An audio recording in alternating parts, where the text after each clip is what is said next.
रेणुका जी शादी के वेन्यू से बाहर आकर सीढ़ी पर बैठकर रोने लगी। उन्हें केशव की बहुत चिंता हो रही थी।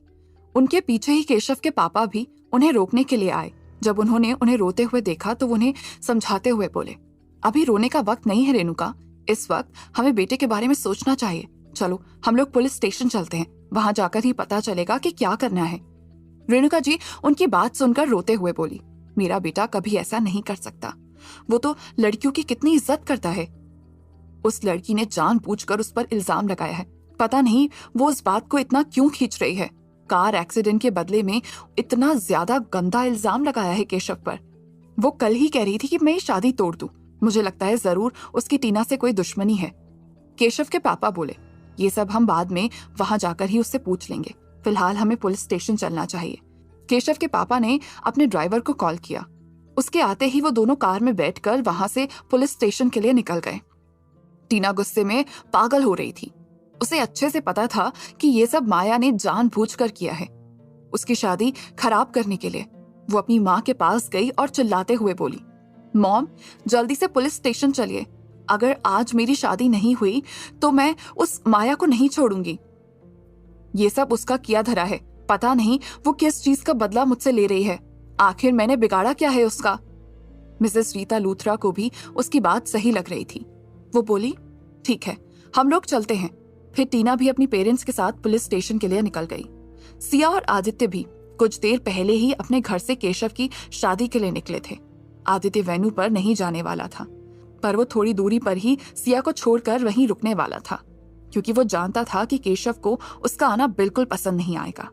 वो दोनों अभी वहां पहुंचने ही वाले थे कि तभी सिया की नजर केशव पर पड़ी, जो एक पुलिस वैन में बैठा हुआ था। ये देखकर वो हैरान रह गई। सिया आदित्य से बोली, आदित्य केशव को तो पुलिस लेकर जा रही है। ये सुनकर उसके बगल से क्रॉस कर रही पुलिस वैन को उसने देखा। केशव सच में उस वैन में था। सिया परेशान होकर बोली, आदित्य तुम उन्हें फॉलो करो, वो लोग शायद केशव को पुलिस स्टेशन लेकर जा रहे हैं। उसकी बात मानकर आदित्य भी अब पुलिस की गाड़ी को फॉलो करने लगा। सिया केशव को पुलिस वैन में देखकर बहुत परेशान हो गई थी। वो सोचने लगी कि आखिर ऐसा क्या हुआ होगा जो केशव को पुलिस ने अरेस्ट कर लिया। सिया को परेशान देखकर आदित्य उसे समझाते हुए बोला, सिया परेशान होने वाली कोई बात नहीं है। अभी हम लोग वहां जा ही रहे हैं ना, फिर पता चल जाएगा कि क्या बात है। थोड़ी देर में केशव पुलिस स्टेशन पहुंच गया। माया वहां पहले से ही मौजूद थी। उसकी नजर जब केशव पे पड़ी तो वो उसे बड़े गौर से देखने लगी थी। कल रात जब उसने केशव को देखा था तो वो बहुत नशे में था। उसकी आंखें लाल थीं और वो अजीब बिहेव कर रहा था, पर माया को वो अभी भी अच्छी पर्सनालिटी का और समझदार इंसान लग रहा था। पर जब उसके नजदीक आया तो उसने उसके ऊपर से अपनी नजर हटा ली। केशव को कल की कोई बात नहीं याद थी, इसीलिए उसे कुछ समझ ही नहीं आ रहा था कि उसके साथ हो क्या रहा है। फिर जब पुलिस ने उसे सीसीटीवी फुटेज दिखाया तब जाकर उसे समझ आया कि उसके साथ ऐसा क्यों हो रहा था। वो फुटेज देखकर वो बहुत शर्मिंदा हो गया। उसे बिल्कुल एहसास नहीं था कि नशे में उसने इतनी बड़ी गलती कर दी थी। वो माया के पास जाकर बोला, miss Maya I am extremely sorry. मुझे नहीं याद है कि कल रात क्या हुआ था। आप जैसा समझ रही हैं मेरा वैसा इंटेंशन नहीं था, लेकिन मेरी वजह से आपका एक्सीडेंट हुआ है और मैंने जो बदतमीजी की आपके साथ उसके लिए मैं माफी मांगता हूँ आपसे। मैंने कुछ भी जानबूझकर नहीं किया, प्लीज मेरा यकीन करिए, लेकिन इसके बदले में मुझे जो भी सजा मिलेगी वो मुझे मंजूर होगी। केशव बहुत ज्यादा शर्मिंदा था। गिल्ट उसकी आंखों से साफ दिख रहा था, पर माया को इस बात से बिल्कुल फर्क नहीं पड़ रहा था कि वो क्या सोच रहा है। केशव को अब अफसोस हो रहा था कि क्यों वो इस तरह से नशे में ड्राइव कर रहा था, पर उसका खुद के ऊपर से कंट्रोल नहीं था। पुलिस भी ये बात जानती थी कि केशव ने जो भी किया है नशे में किया है, पर माया एक पावरफुल पर्सनालिटी थी, इसीलिए उन्हें उसकी बात माननी ही पड़ी। माया केशव की तरफ देखते हुए बोली, मैं जानती हूँ कि तुमने जो भी किया वो नशे में किया, लेकिन तुमने मेरी न्यू कार डैमेज की है, इसीलिए तुम्हें कॉम्पनसेशन करना होगा। केशव उसकी बात सुनकर बोला, उसकी रिपेयरिंग का जो भी चार्ज होगा मैं उसे देने के लिए तैयार हूँ। आप प्लीज बताइए कि टोटल कितना खर्चा होगा। माया मुस्कुराते हुए बोली, ओके देन, ये तो अच्छी बात है कि तुम डैमेज की भरपाई करने के लिए तैयार हो, लेकिन मुझे टूटी हुई कार अपने पास रखने में कोई इंटरेस्ट नहीं है। तुम्हारी जानकारी के लिए मैं बता दूं कि वो एक इम्पोर्टेड कार है। कल रात में पहली बार उस कार को लेकर निकली थी। उसका प्राइस 18 मिलियन है। तुम्हें ये अमाउंट देने में कोई प्रॉब्लम तो नहीं होगी ना? केशव माया की बात सुनकर हैरानी से बोला, 18 मिलियन?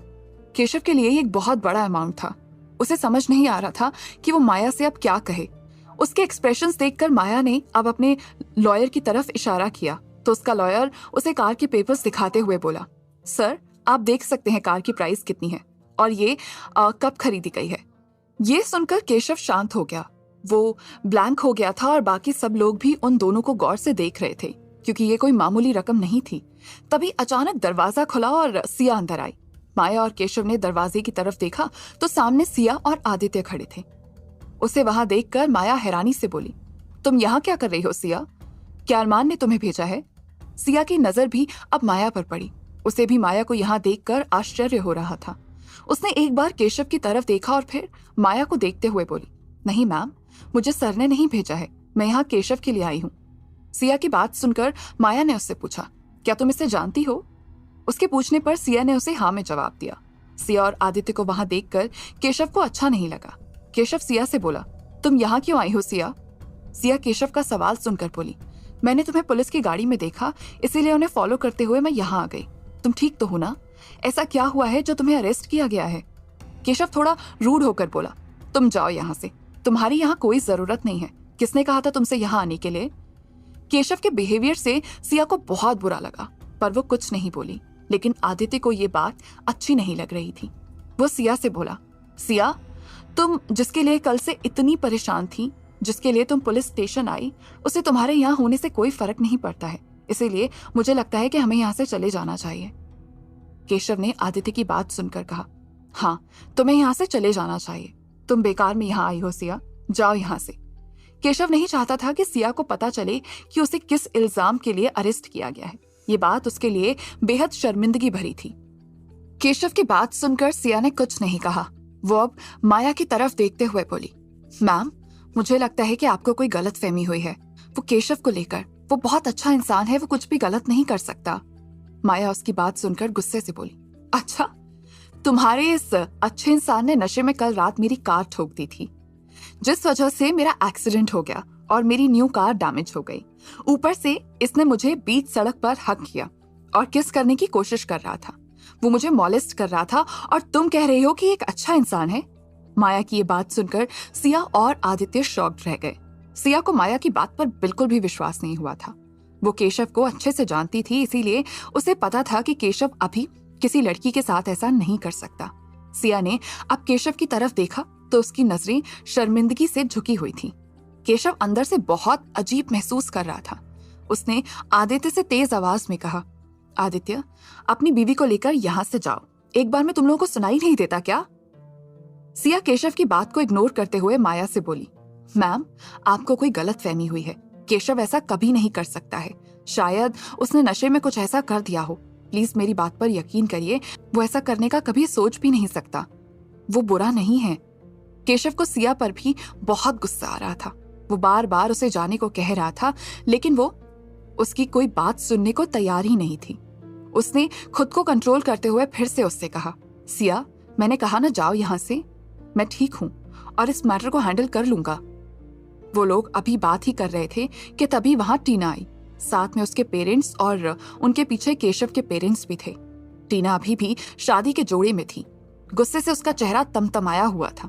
केशव को देखकर वो जल्दी से उसके पास आई और बोली, केशव, तुम ठीक तो हो ना? टीना को देखकर केशव के एक्सप्रेशंस चेंज हो गए क्योंकि वो उसे उतनी पसंद नहीं थी। उसने धीमी आवाज में कहा, हाँ, मैं ठीक हूँ। उन दोनों के पेरेंट्स को देखकर आदित्य और सिया साइड में खड़े हो गए। उन्हें अब कुछ भी बोलना ठीक नहीं लगा, लेकिन वो लोग वहां से जाना नहीं चाहते थे तब तक जब तक कि सारा मैटर सॉर्ट आउट नहीं हो जाए। सिया माया को देखकर परेशान थी क्योंकि वो अच्छे से जानती थी कि माया शॉर्ट टेम्पर्ड है। जब उसे गुस्सा आता है तो वो किसी की नहीं सुनती और गुस्से में वो क्या कह दे वो खुद उसे नहीं पता होता।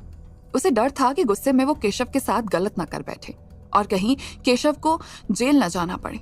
इंस्पेक्टर इतने सारे लोगों को देखकर बोला, यहाँ कोई मेला नहीं लगा हुआ है जो आप लोग यहाँ पर आए हैं।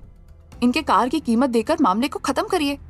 रुपयों की बात सुनकर टीना एटीट्यूड के साथ बोली, कितने रुपए देने हैं बोलिए, मैं अभी तुरंत दे दूंगी।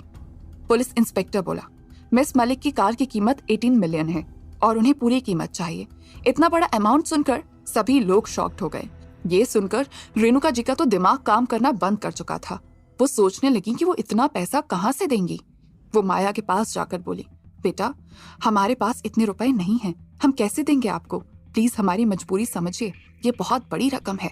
केशव ने नशे में तुम्हारी कार का एक्सीडेंट किया, उसके बदले में तुम उस पर इतना बड़ा इल्जाम लगाओगी। लेकिन माया ने उसकी बात का कोई जवाब नहीं दिया। ये देखकर रेणुका जी परेशान हो गई। केशव के पापा का भी यही हाल था। उन्हें भी समझ नहीं आ रहा था कि कैसे इस मैटर को हैंडल किया जाए।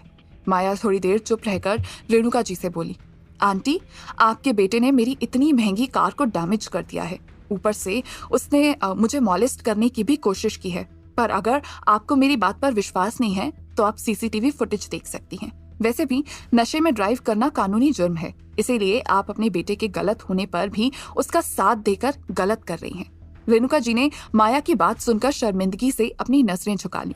जब टीना ने माया की बात सुनी तो वो बहुत गुस्सा आया। वो कुछ बोलने ही वाली होती है कि उसकी माँ ने उसे रोक दिया। केशव का मैटर काफी सेंसिटिव था। वो नहीं चाहती थी कि टीना की वजह से बात और बढ़े और माया उससे बदला लेने के लिए कुछ और कर दे। क्या केशव को जाना होगा जेल? कैसे होगी टीना और केशव की शादी? क्या सिया कर पाएगी केशव की मदद? जानने के लिए जुड़े रहिए इस कहानी के साथ पॉकेट एफएम पे।